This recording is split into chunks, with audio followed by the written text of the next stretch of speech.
e hoje eu vou falar um pouco sobre a lógica aristotélica.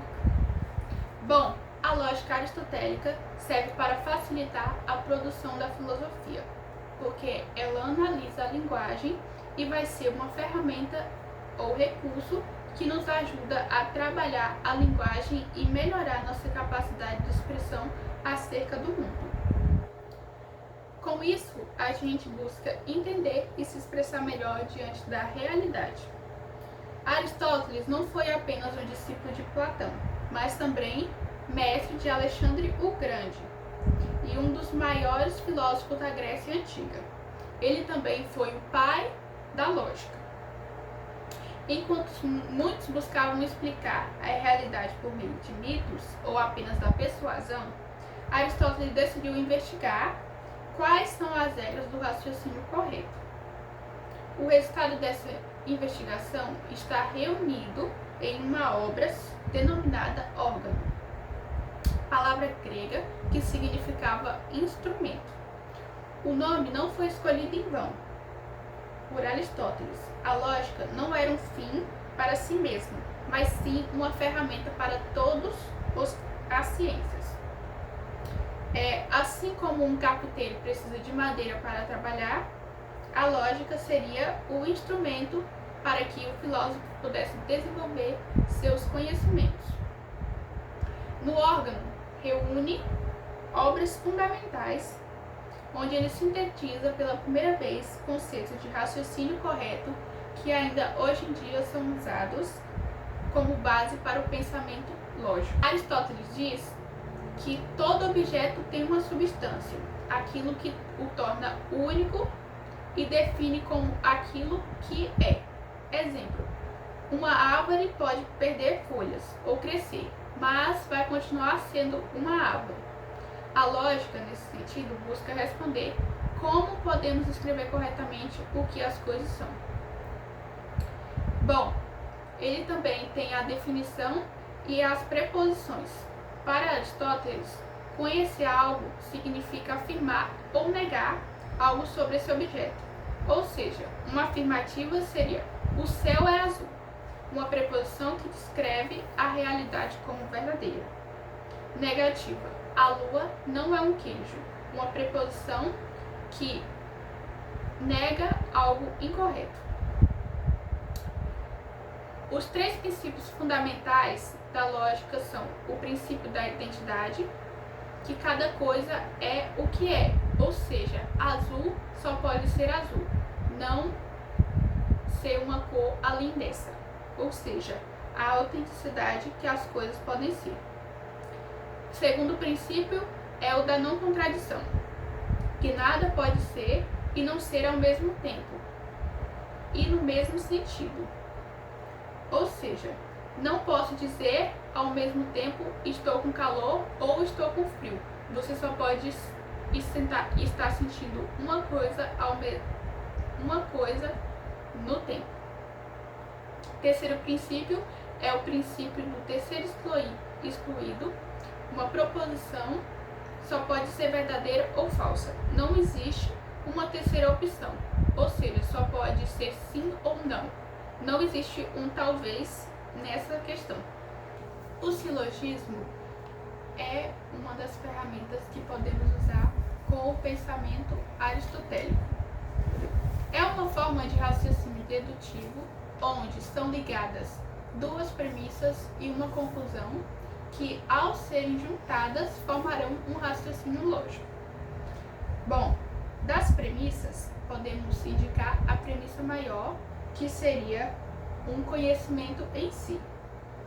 A segunda premissa seria a fim de gerar uma conclusão.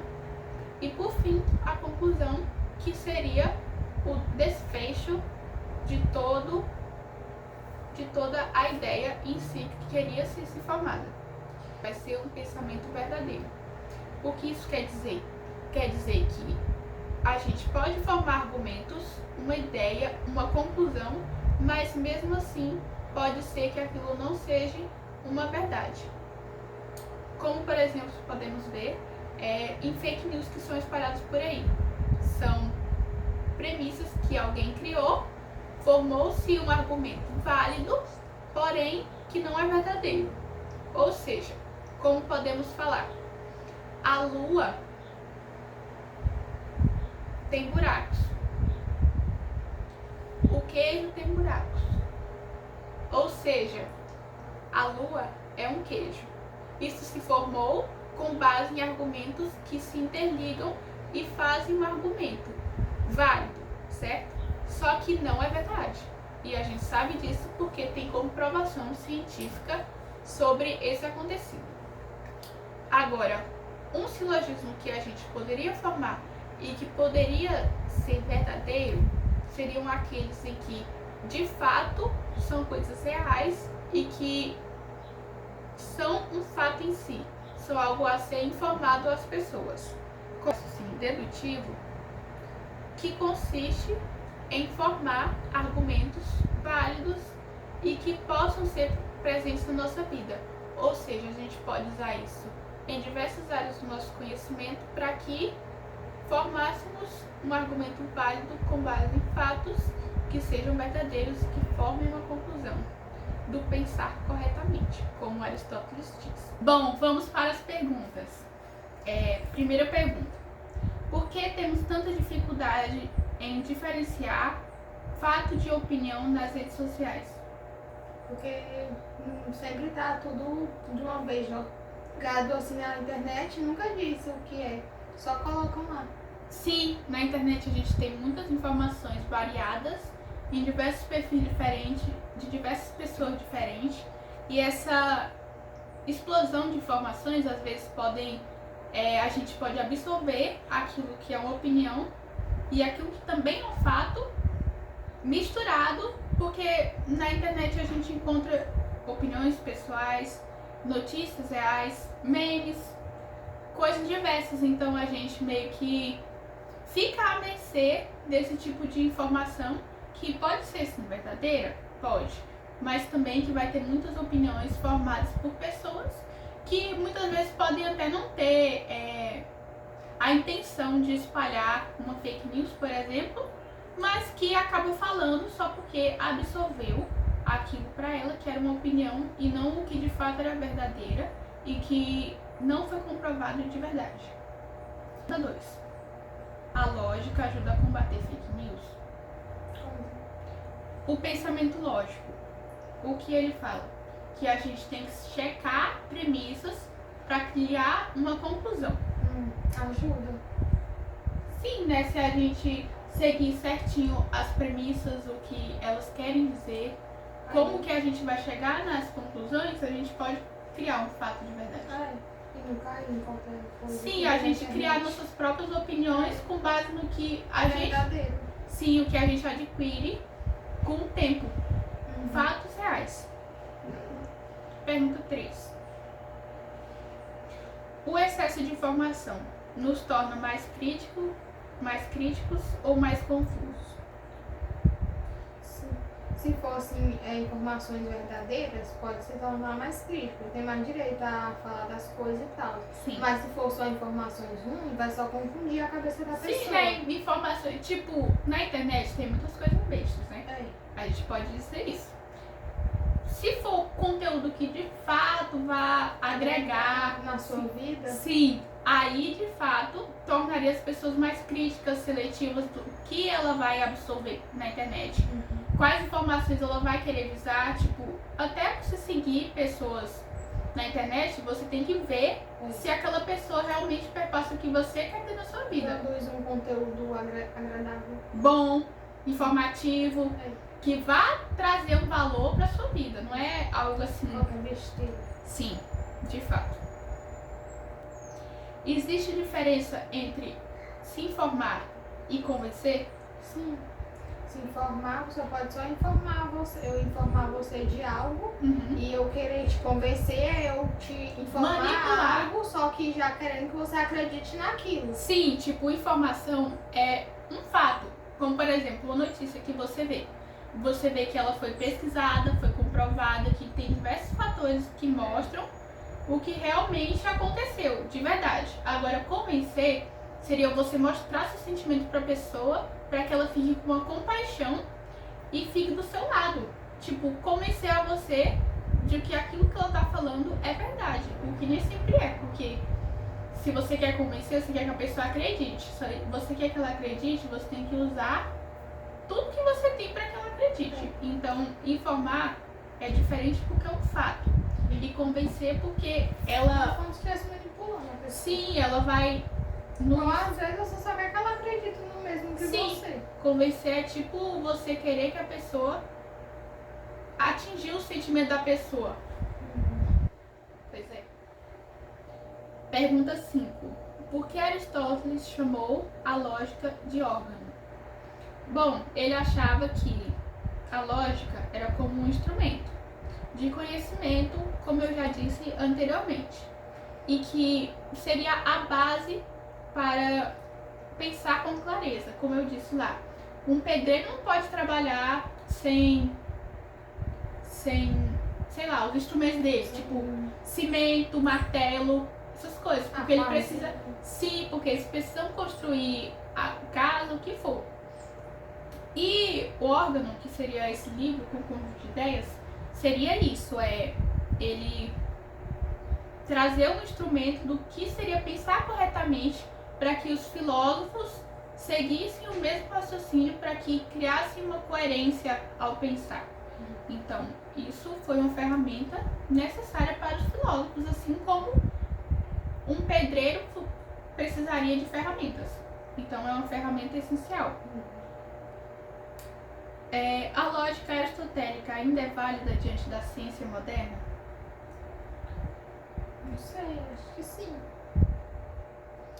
Bom, eu acho que, querendo ou não, a ciência já avançou muito, mas o pensamento aristotélico, ele vai nos trazer realmente conclusões. Tipo, a gente vai formar ideias e trazer uma conclusão. E isso seria... Tem parte de cada pessoa. Sim, isso seria aceito hoje em dia. Não é algo fora do normal, nem que vá de alguma forma afetar alguém. Sim, e vai ser uma base para você ter um raciocínio correto, um pensamento correto. Você tome cuidado com o que você vai, tipo, formar ali no seu pensamento, né? Que você vê nas coisas. Sim. Tá. Como posso identificar rapidamente se um argumento é válido? Como posso identificar rapidamente se um argumento é válido? Lembra que eu falei das falácias? Sim. Que era algo que tinha premissas verdadeiras, mas que a conclusão não chegaria a algo verdadeiro? Então, chegar rapidamente a um pensamento válido é você ter premissas corretas e uma conclusão correta, que seja coerente com aquilo, com o pensamento ali. Não adianta mudar pra mudar a lógica. No caso, tudo tem que, no pensamento tem que ter sentido. Sim, tem que ter sentido. Pois é. Um argumento pode ser persuasivo sem ser válido? Pode. Também acho. Eu vou repetir a pergunta. Um argumento pode ser persuasivo sem ser válido? Pode, a gente vê muito hoje em dia na política, por exemplo. A pessoa usa um argumento para convencer a pessoa a votar nela. Mas quando ela é eleita, ela não cumpre com nada assim. Sim, não é válido. Por exemplo, elas convencem com base no emocional da pessoa. Ou seja, ela vai buscar tudo que puder para que a pessoa fique do lado dela. Ela vai prometer o que a pessoa necessita. Sim. Se a pessoa precisar de uma pessoa doente, ela vai prometer recursos para a saúde, essas coisas. No final não vai fazer nada. Pois é. E muitas vezes vai afetar o emocional da pessoa sem nem ter uma lógica E se por ela trás. for burra, ela ainda vota de novo. Extremista, né? Por que caímos em argumentos inválidos, mesmo quando parecem absurdos? Por que caímos em argumentos inválidos, ou seja, argumentos não tem uma validade, não é verdadeiro, mesmo quando parecem absurdos, tipo algo que foge do comum. Porque às vezes você, sei lá, não pensa muito bem, às vezes tá com alguma coisa na cabeça, aí não pensa direito e acredita em qualquer coisa que vê. Sim, como por exemplo, o nosso cérebro, Ou às vezes a pessoa pode ter o pensamento muito fraco e acreditar em tudo que ela vê. Sim, como por exemplo, tem pessoas que são razão e coração. Se uma pessoa, o cérebro dela, tende a aceitar e confirmar essas coisas, ela vai acreditar. Sem nem... Apaixonar. Sim, porque, como eu disse, nas falácias, elas querem convencer as pessoas. Ou seja, se ela for bem construída, ela vai conseguir convencer qualquer pessoa sem aumentos. É um absurdo. Podemos aplicar o silogismo para tomar decisões pessoais? Como assim? Tem um exemplo aqui. O que achou? Silogismo? Silogismo é formar duas premissas e uma conclusão. Ou seja, quer saber se nesse pensamento pessoal isso seria possível. Aqui tem um exemplo. Quero uma profissão que tenha impacto social. 2. Premissa 2. O magistério tem impacto social. Logo, o magistério é uma opção para mim. Ou seja, ela junta duas coisas, uso útil ao agradável. E então ela fala algo que ela quer e tipo depois aparece uma opção que é de acordo com aquilo que ela quer. Sim, tipo você gosta de animais, certo? Uma lógica. Primeira premissa, você gosta de animais. Segunda, algo que poderia agregar na sua profissão. Você, veterinário, cuida de animais. Logo, você pode ser uma veterinária. Viu? Uma conclusão que ajuda você no seu dia a dia, no seu pensamento próprio, nas suas escolhas pessoais e que condiz. Junta mesmo, tipo, cria sentido. Muito da hora. Um silogismo pode ser usado para manipular as pessoas? Pode. Sim, como eu disse lá. Da mesma forma que pode usar para agregar em algo, pode usar de uma forma errada. Sim. Basta a pessoa falar duas coisas que vai conectar uma a outra e usar pro mal. Sim, como eu disse uma vez, que a lua tem buracos. E o queijo também, né? Logo, a lua é um queijo. Obviamente a gente sabe que isso não é um fato, porque é comprovado, né? Já foi gente na lua, já sabe disso. Formou um argumento lógico. Formou. Mas não quer dizer que seja verdadeiro. Então, as pessoas podem cair em afirmações falsas e que chegam a uma conclusão. Chegou a uma conclusão, ela aceitou. Por não ter acesso a essas coisas. É por isso que se deve estudar bem para ter um pensamento lógico correto. Como o princípio de identidade se aplica no cotidiano?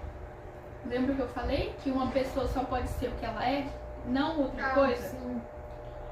Isso no dia a dia ajuda a gente a ter autenticidade, a aceitar nossas defeitos e qualidades, ser o que a gente realmente é. Se você é aquilo, mostra que você é e pronto. Sim. Não ser outra coisa.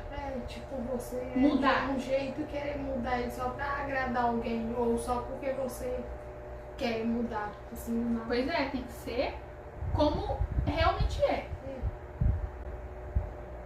O que acontece quando alguém quebra o princípio da não contradição num debate? A não contradição é a premissa 2, que fala que ou uma coisa é ou ela não é. Ou é sim ou é não. Se uma pessoa fala sim e depois ela fala não, isso quebra o princípio. Não quebra? No caso, sim. Porque uma hora ela concordou e depois ela discordou, aí no caso ficou como se ela não tivesse respondido. Sim, vai ficar sem sentido, porque ou ela tem uma opinião ou ela tem outra, não dá pra se contradizer. Então se você tá na dúvida do sim, mas vai dizer o não. Sim, porque algo não pode ser verdadeiro e falso ao mesmo tempo. Então você tem que ser direto ao ponto. Sim, você tem que ter sua opinião e marcar ela pra sempre. É isso que a gente faz. Os princípios, 3 princípios, são universais ou mudam de cultura para cultura? Os princípios de identidade, de não contradição, de ter ser excluído. Eu acho que talvez muda um pouco. Bom, ao que dizem, Aristóteles defendia que esses pensamentos são universais, tanto que ele é o pai da lógica. Então, no caso, não muda de tipo de cultura sim, para porque... cultura, só que cada cultura aceita aquilo de uma forma e outras de outra. E nem todo mundo vai concordar com tudo. Sim, né? Vai ter gente que, por exemplo, não vai formar um raciocínio lógico só porque Aristóteles falou que era lógico. E é isso. Ele defendia que era universal porque são condições do próprio pensar racional. Então, ele falava que a identidade, não contradição e terceiro excluído se aplicariam a todas as culturas, todas as pessoas, até porque é assim que é. Vamos lá. Aplicações atuais. Como a lógica pode nos ajudar em discussões políticas acaloradas. Tipo, você ser racional, focar em argumentos que possam ser válidos, não nas emoções, e atacar pessoalmente a pessoa. Tipo, ajuda em discussões políticas. Se ela tá acalorada, quer dizer que tá fora do controle. Ou seja, você focar nos seus argumentos, no que você tem certeza. Sim. No que você acredita. O que você sabe que é certo, pronto, acabou. Você ganha. Sim. Não que seja disputa, mas assim, tá ali falando ali o que acha, e se os seus fatos são reais, a sua lógica tá certa. E pode até ajudar a pessoa a abrir os olhos e ver que aquilo que ela pensava era errado, talvez. A inteligência artificial pode raciocinar logicamente como nós? Não. Ela pensa de acordo com o que ela acha na internet. Então, se o que tiver na internet for o que você pensa, talvez você vai achar que ela pensa como você. Não, a inteligência artificial, ela pega dados, certo? Sim. Da internet. Então, se tiver uma coisa falsa ali, ela vai pegar. Sim, e da mesma forma, se tiver algo que você concorda, ela também vai pegar. Sim. Então, quer dizer que ela pode assimilar o raciocínio lógico, mas ela não vai pensar logicamente como nós, seres humanos. Até porque ela só tá pegando o que tá ali. Sim, a inteligência artificial é por isso que é artificial, porque não é inteligência humana, pode ser replicada. Ela recolhe dados e faz... E monta. Sim. Com as mil informações diferentes. Sim. Por que discutir discursos emocionais parecem mais fortes do que discursos lógicos? Porque dependendo se o assunto emocional tiver, tipo assim, impactar muito na pessoa, pode ser que ele vai ter mais efeito do que um pensamento lógico. Sim. Porque é mais fácil uma pessoa concordar com algo sentimental do que com algo lógico, já que o lógico é questão muito de opinião, nem todo mundo pensa igual. Sim, tipo a cultura que a gente tem, por exemplo. A cultura vem de casa muitas vezes, né? Se é algo que você concorda porque é do seu convívio, vai acessar seu sentimento, vai acessar o seu íntimo e vai fazer com que você acredite. Mesmo que não seja um discurso tão lógico quanto o emocional. Ser lógico significa ser frio e sem emoção? Não. Sim, porque ser lógico é você juntar o pensamento, você raciocinar.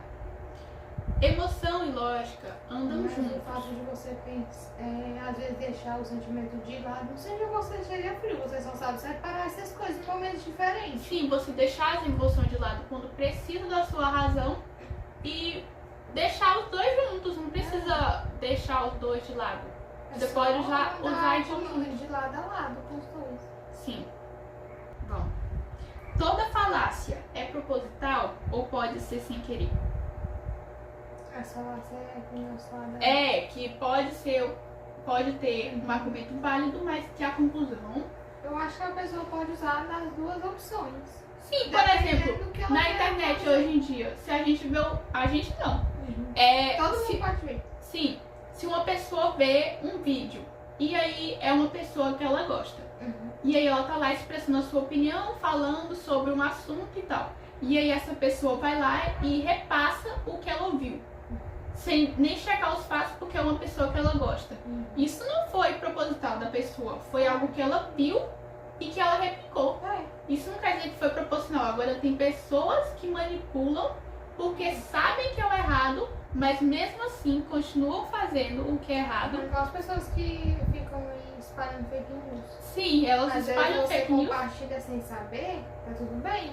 Você não obrigou ninguém a acreditar, mas às vezes a pessoa sabe que é mentira e ela ainda te influencia a acreditar nessa mentira. Sim, ela ainda faz as pessoas compartilharem. Tipo, essa coisa é muito complicada mesmo. A lógica garante felicidade ou apenas clareza? Os dois. Eu acho que se você tem uma clareza, tipo, clareza de vida, você tem coerência em tudo que você pensa, você pode ser feliz sim. Porque você... Se você não for feliz com a decisão que você toma, minha filha, tá ruim. Sim. A clareza justamente ajuda a chegar à felicidade. E com isso, a gente finaliza o nosso podcast A Vida Não é um Morango. Se você quiser mais, é só acessar o link que a gente faz mais.